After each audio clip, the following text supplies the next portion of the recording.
लोग रहते तो दुखी ही हैं। भला दुनिया का ऐसा कौन सा व्यक्ति है जो अपने मन से यह चाहेगा कि मैं असफल रहूं, गरीब रहूं या फिर दुखी रहूं। सोचने की बात है। तो फिर यहाँ दो बातें निकल कर आती हैं। पहली, या तो वो महापुरुष गलत हैं जिन्होंने ये बात कही कि सच्चे मन से चाही हुई चीज हासिल हो जाती है, या फिर हम गलत हैं। दोस्तों, आज जो कहानी मैं आपको सुनाने जा रहा हूँ उससे आपको समझ आ जाएगा कि अपने मन से कोई भी काम कैसे करवाया जाता है, मन की शक्ति के द्वारा कोई भी चीज कैसे हासिल की जाती है और मन में किसी भी चीज के सही बीज कैसे बोए जाते हैं। और इसके साथ ही आप ये भी जानेंगे कि आकर्षण का नियम यानी लॉ ऑफ अट्रैक्शन कैसे काम करता है। एक बार की बात है, एक आदमी के जीवन में सिर्फ दुखी दुख थे। वह जो काम करता, हर काम में उसे असफलता ही हाथ लगती। वह घर में रहता तो घर में हर समय झंझट और क्लेश ही मचा रहता। वह किसी से मदद मांगता तो कोई भी उसकी मदद करने को तैयार नहीं होता। बस चारों तरफ से हताशा और निराशा ही उसके हाथ लग रही थी। उसे ऐसा लग रहा था जैसे चारों तरफ से दुखों का पहाड़ उस पर ही टूट पड़ा है। उसे समझ नहीं आ रहा था कि मैं इन दुखों से पार कैसे पाऊं। वह दिन रात बस यही सोचता रहता कि मैं अपने इन दुखों से छुटकारा कैसे पा सकता हूँ। इसी कारण से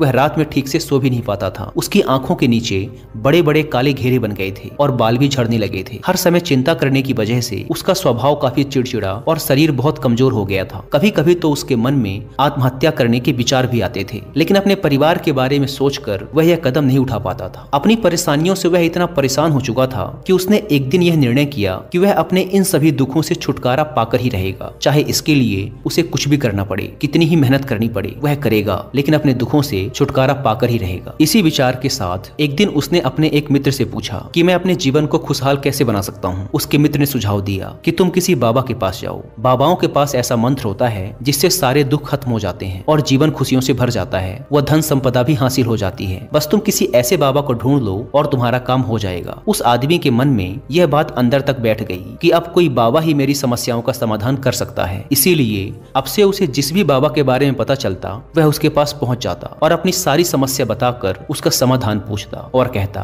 बाबा मैं कुछ भी करने को तैयार हूँ, आप जो कहेंगे मैं सब करूंगा, बस आप मुझे मेरे दुखों से छुटकारा दिलवा दें। बाबा उसे कुछ उपाय बता देते और कहते, इस उपाय को करने के बाद तुम्हारे घर में सुख शांति बनी रहेगी, लेकिन याद रहे इस उपाय को पूरे नियम के साथ करना। इन उपायों के बदले बाबा उस आदमी से अच्छी खासी दान दक्षिणा ले लेते। वह आदमी पूरे नियम विधि के साथ उन उपायों को करता, लेकिन बहुत से उपाय करने के बाद भी उसके जीवन में कोई बदलाव नहीं आ रहा था। इसके विपरीत बहुत से बाबाओं को दान दक्षिणा देते देते उसका धन भी खत्म होने लगा था, जिससे उसकी मुसीबतें और भी बढ़ने लगी थी। उसने सोचा, इन बाबाओं के पास जाने से तो मेरी मुसीबतें और बढ़ने लगी हैं, तो क्या करूं?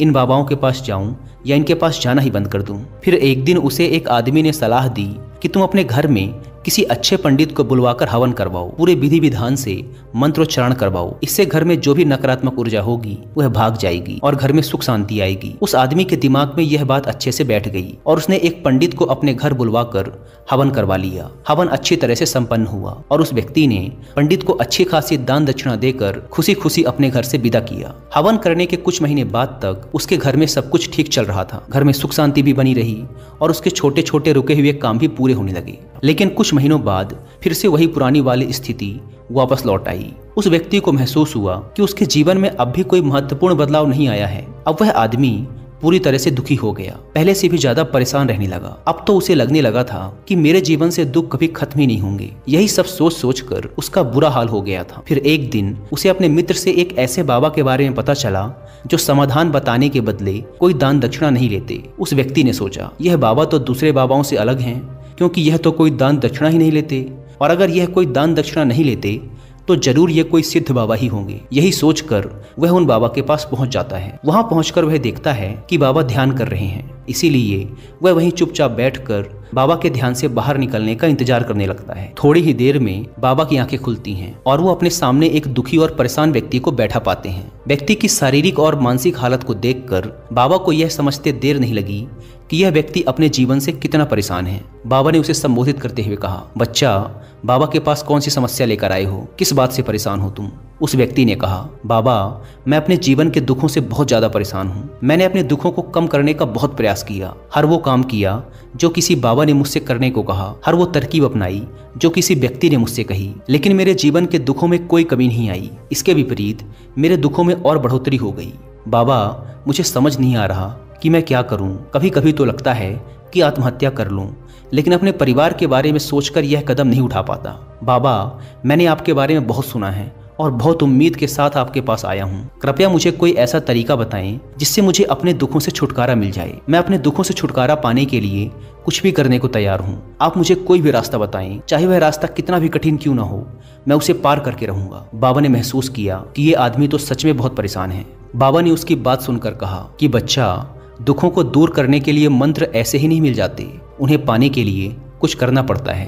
क्या तुम कुछ कर सकते हो? बाबा के मुंह से ऐसी बात सुनकर पहले तो उस व्यक्ति को लगा कि ये बाबा भी अब मुझसे दान दक्षिणा ही मांगेंगे, लेकिन उसके पास और कोई रास्ता नहीं था। इसीलिए उसने कहा, बाबा, आपको जितनी भी दान दक्षिणा चाहिए मैं देने के लिए तैयार हूँ, लेकिन आपका मंत्र सच्चा होना चाहिए, सफल होना चाहिए और मुझे उसका फल भी मिलना चाहिए। उसके बाद आप जितनी भी दान दक्षिणा मांगेंगे मैं सब दे दूंगा। बाबा ने मुस्कुराते हुए कहा, दान दक्षिणा तो बहुत छोटी सी चीज है, मैं तुमसे इतनी छोटी चीज नहीं मांगूंगा। इस पर वह आदमी थोड़ा सोच विचार करके बोला, बाबा, मैं अंगारों पर भी चलने को तैयार हूँ, बस आप मुझे आज्ञा दीजिए। बाबा फिर मुस्कुराए और बोले, अंगारों पर चलने जैसे छोटे और तुच्छ काम भी मैं तुमसे नहीं करवाने वाला।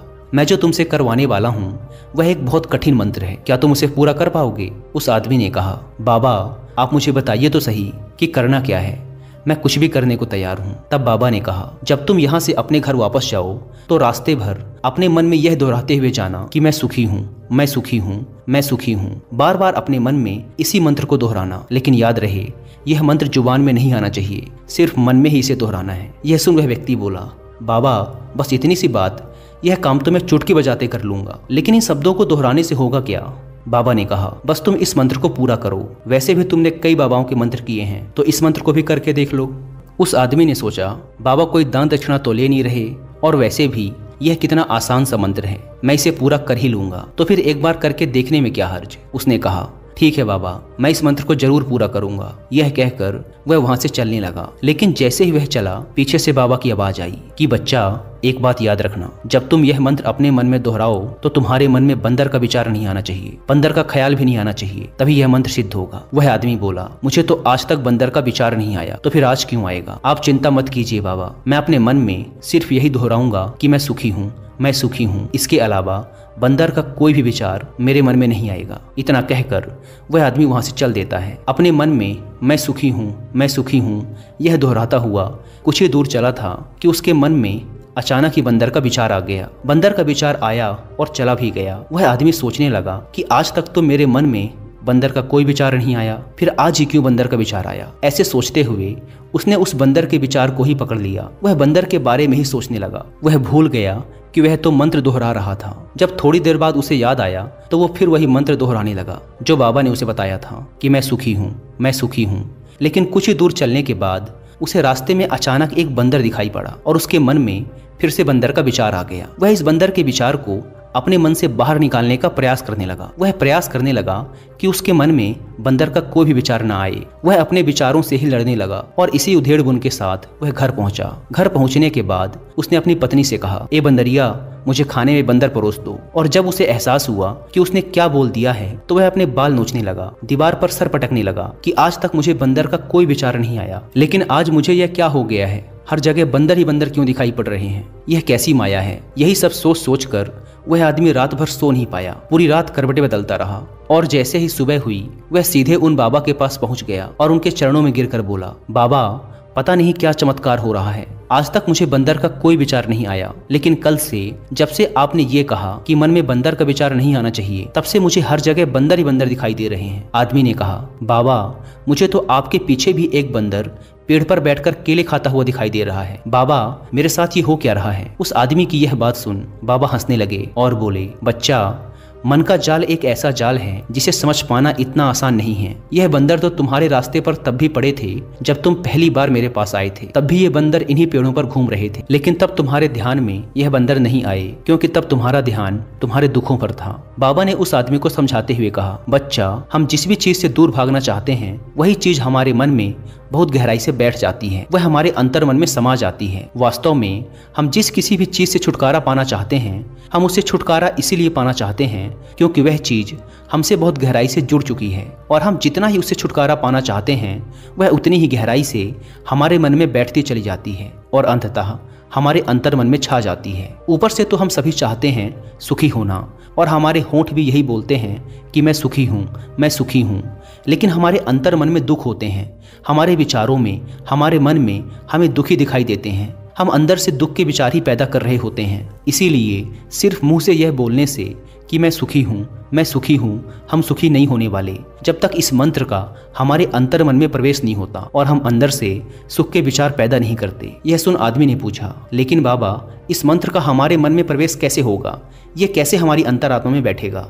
बाबा ने कहा, बच्चा अपने दुखों से लड़ना बंद कर दो। जब तक तुम अपने दुखों को दूर करने के बारे में सोचते रहोगे तब तक वह दुख तुमसे चिपके रहेंगे, तब तक वह दुख तुम्हारे अंतर मन में अपना राज्य जमाए बैठे रहेंगे। और जिस दिन से तुम उन दुखों के बारे में सोचना बंद कर दोगे उसी दिन से वह दुख तुम्हारी जिंदगी से गायब हो जाएंगे। क्योंकि किसी भी चीज़ से छुटकारा पाने के लिए हमें उस चीज़ के बारे में सोचना पड़ता है, और हम जितना ही उस चीज़ के बारे में सोचते हैं वह उतनी ही गहराई से हमारे मन में बैठती चली जाती है। हम ज़्यादातर समय अपने दुखों के बारे में ही सोचते रहते हैं। हम यही मानते रहते हैं कि हमारे जीवन में दुख हैं और हमें इनसे छुटकारा पाना है। इसी तरह बार बार सोचते रहने की वजह से वो दुख हमारे अंतर मन में घर कर जाते हैं और हमें इसका पता भी नहीं चलता। इसीलिए अगर तुम अपने दुखों से छुटकारा पाना चाहते हो तो दुखों से छुटकारा पाने के बारे में सोचना छोड़ दो और तुम्हें तुम्हारे दुखों से छुटकारा मिल जाए। दोस्तों, आपने देखा होगा अक्सर लोग धूम्रपान छोड़ना चाहते हैं, शराब छोड़ना चाहते हैं या फिर किसी गंदी लत को छोड़ना चाहते हैं। वह सुबह अपने आप से वादा करते हैं कि आज मैं कोई गलत काम नहीं करूंगा, लेकिन शाम को जब वह इंसान लौटता है तो नशे में चूर होकर लौटता है। आखिर ऐसा क्यों होता है कि जो हम सोचते हैं उसे पूरा नहीं कर पाते? असल में हम उस समस्या को बहुत ज़्यादा महत्व दे रहे हैं। जब भी हम उस चीज़ को छोड़ने के बारे में बहुत ज़्यादा सोचते हैं तो अपने मन में उस चीज़ की इम्पोर्टेंस, उसकी अहमियत बढ़ा देते हैं, और हम जितना उस चीज़ के बारे में सोचते हैं हमारा मन उतना ही उस चीज़ की ओर भागता है। हमें उस चीज़ से लड़ना नहीं है बल्कि बिना सोचे गुजर जाना है। और अगर इस चीज़ को हम अच्छे से समझ जाते हैं तो फिर हम अपने जीवन में जो भी पाना चाहते हैं उसे अपने अंतर मन में डाल सकते हैं। और अगर एक बार वह लक्ष्य हमारे अंतर मन में बैठ जाता है तो फिर सफलता पाने में कोई समस्या नहीं आएगी, कोई परेशानी नहीं आएगी। दोस्तों, उम्मीद करता हूँ कि आपको यह वीडियो पसंद आई होगी। धन्यवाद।